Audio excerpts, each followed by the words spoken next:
So just for those who don't know me, I'm the founder, CEO of MC+A. I do just lay out a couple of assumptions before, so you can set your expectations.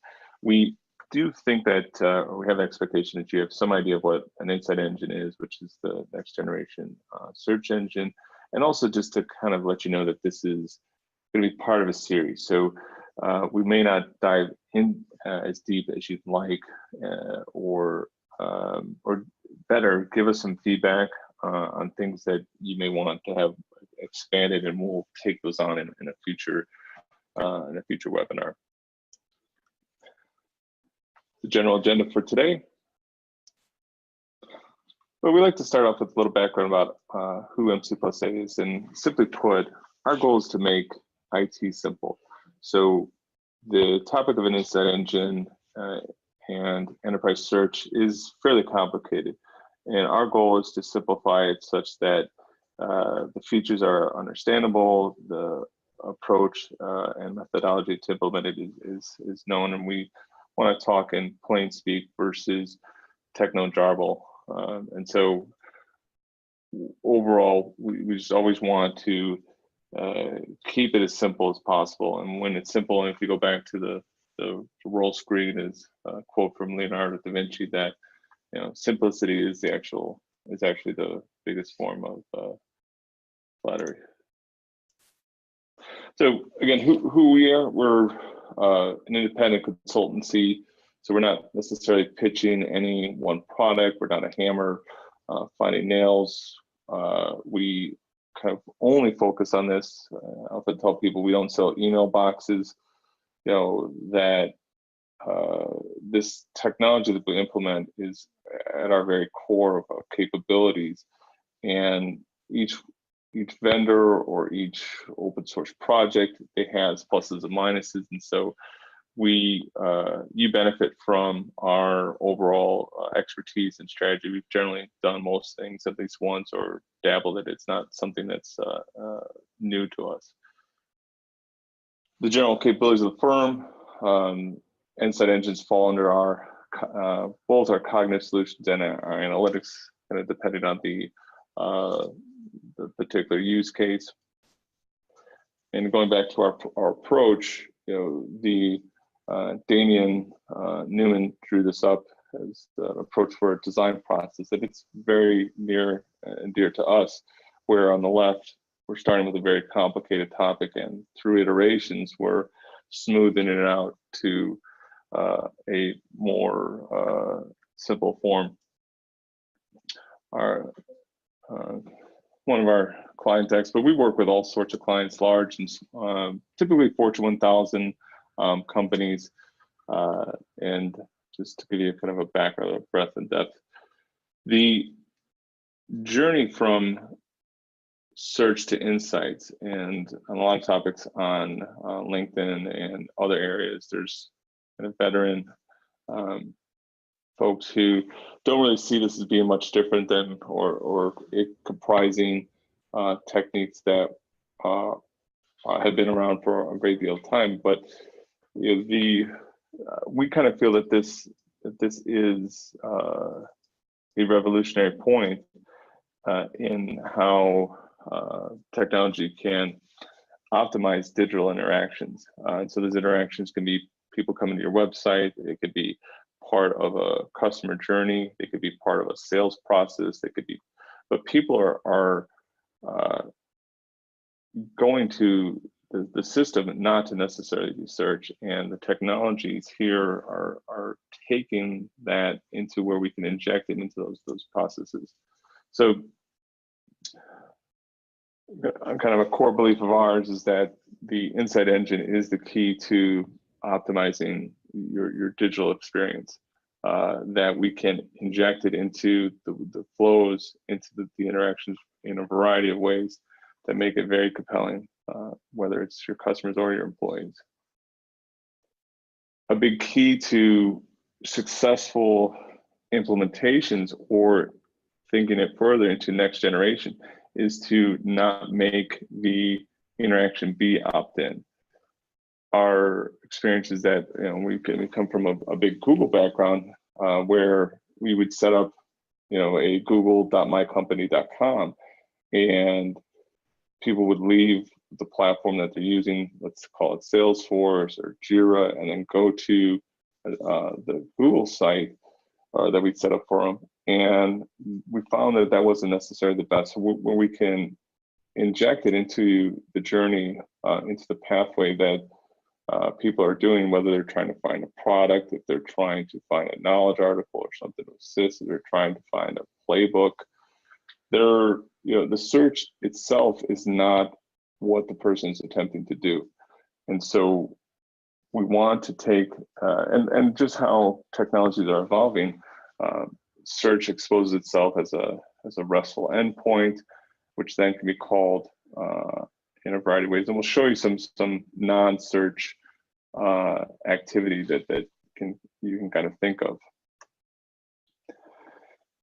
We have this phrase internally called these magical moments, and what we see and experience is that when people you know, interact with technology in a frictionless way, that they, regardless of how it's done, they kind of feel like it's magical. When Google now suggests the amount of time that it takes to get home, or that they figured out relatively where they are, and that you know the next place the person's going, and you're giving them a map or the knowledge article that they haven't asked for, but that they need. People kind of find that magical, but it's really not a magic. It's science. And these technologies are emerging such that the information can be delivered in a variety of ways.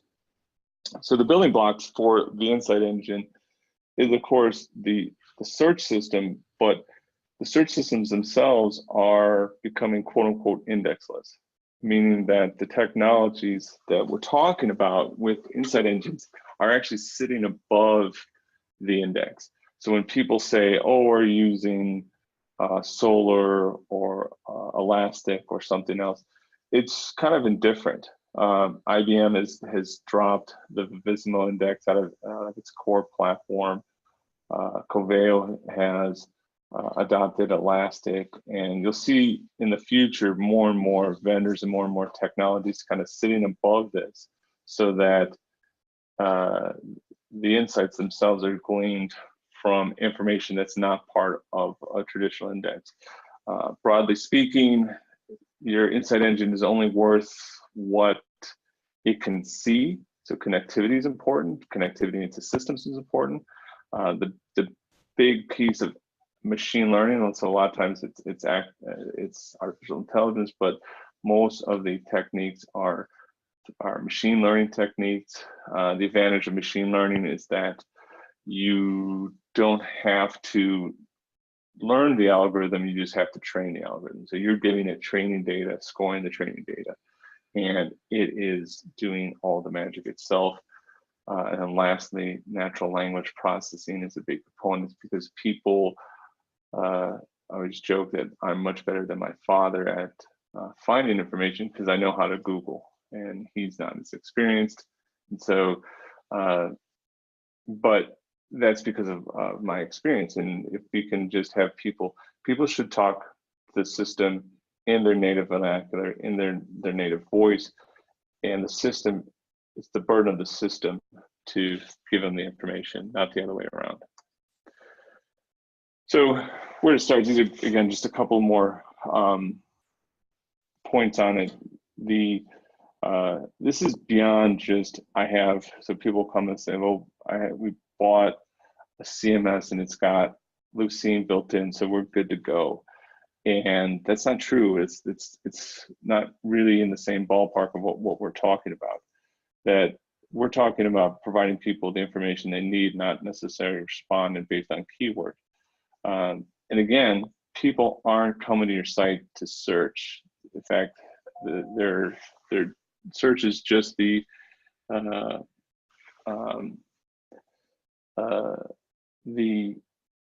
step between that and the information. So ultimately, people are looking for the next best action. So that's a marketing term that's used widely in terms of a marketing journey or sales journey, like what's the next thing to do. But from a larger perspective, it's also what people are doing when they're searching. They're looking for the next action, and where we can culminate that into the endpoints, it's going to be most useful.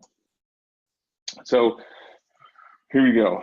The 5 top features we think you need to implement. Now, search analytics, it's kind of funny that it's not necessarily an insight engine, but it's so foundational to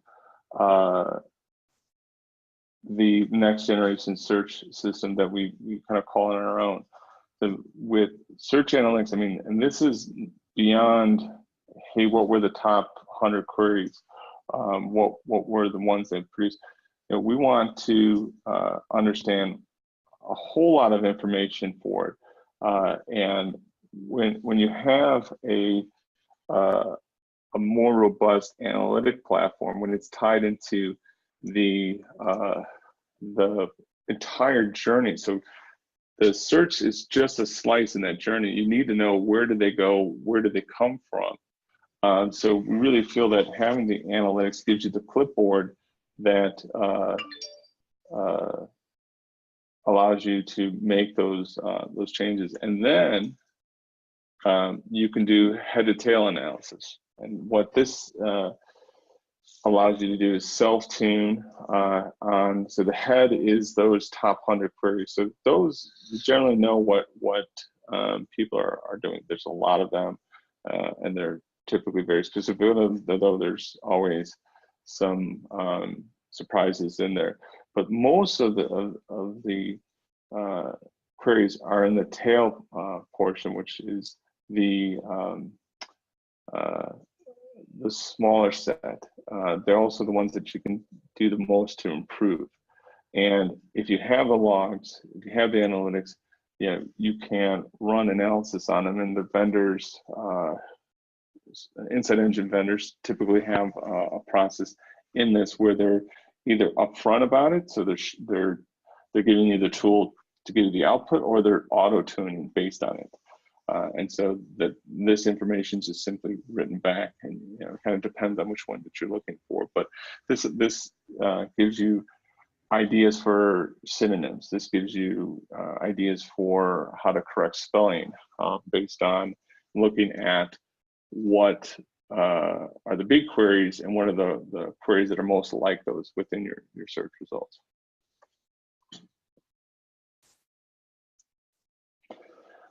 Learn to rank. So this is a technology that's been around, I think in the Google search appliance, probably for 8 years plus. And so it's shown up in a variety of ways. But there was called self-learning scorer. So the GSA looked at what you did, and it auto-tuned. Most insight engines are giving you the option to auto-tune the ranking order based on the systems used. This goes back into tagging and having analytics. So that's why analytics is so important. You have to have analytics in order to take on anything that's going to derive something from the user intent. And there's a very complicated, set of things that go into this, but ultimately, what you're doing is you're re-ranking based on the systems used. So the end users use it based on what they're clicking, based on what they're buying. The system auto-tunes it. And the advantage here is that you benefit from an R&D group at the product or the open source community that is generating the algorithm, and then you're providing it the training data and to tune it for your system. So in this case, the third result is going to be taken to the top result, and you essentially don't have to do much to do that. Another example of learn to rank on the web is the example here by Google. So these are two Google searches run at the same time, and on the right you can see I typed in cardinal, and it sees that I'm a bird, or that I'm interested in a bird, and another one is some TV series. So you can adjust the ranking order as well on the user that's being performing the search. So recommendations. This is items that this item is similar to other items. This document, this user is similar to other users, and providing recommendations in from that. So that everyone kind of sees it in Amazon. When you go to Amazon, based on your purchases, based on Amazon's putting you into a cohort and showing other products that people like you or people who browse like you have shown.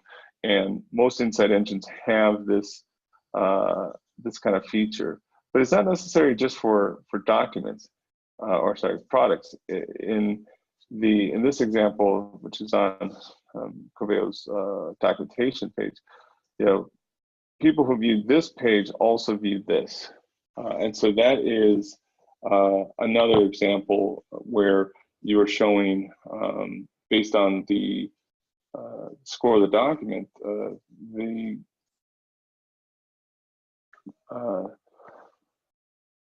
other products, other documents that are related to it. So it allows you also to, you know, tag the page. So you can create a snippet, put it on your page, and say show other documents, or based on navigation flows. You know, we know that people who view this document ultimately go to this document, and that solves the problem. So there's a variety of ways that the if this then that kind of recommendation can be useful. And another form of next best action. So as you define journeys, aiding people along the journey with next best action is something that is incredibly useful depending on the process, and not only the action, but other assets that assist them. So you are at a you're working on a particular sales opportunity. What are assets that you could bring in to help close the deal, and how do you do that automatically?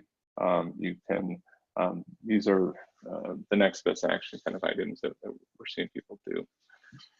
A big request or wow feature is in natural language processing. So let me say, like, without going back to, people are only as good as how they know to use the search technology. With NLP, we're able to diagnose or inspect language and extract meaning from it, and then formulate structured queries. So this is just Google's API it's extracted out these entities, but you can also see sentiment and syntax, and you can use that to frame queries, or in order to construct something that's a little bit more meaningful. So if you say, who do we know at this company, or what are my tickets open in Jira or the support system?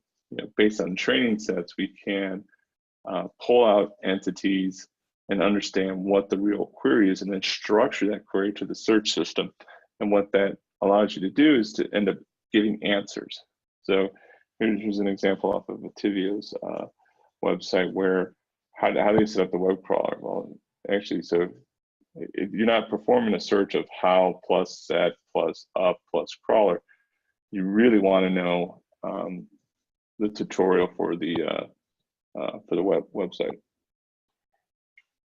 I'm sorry, the web crawler.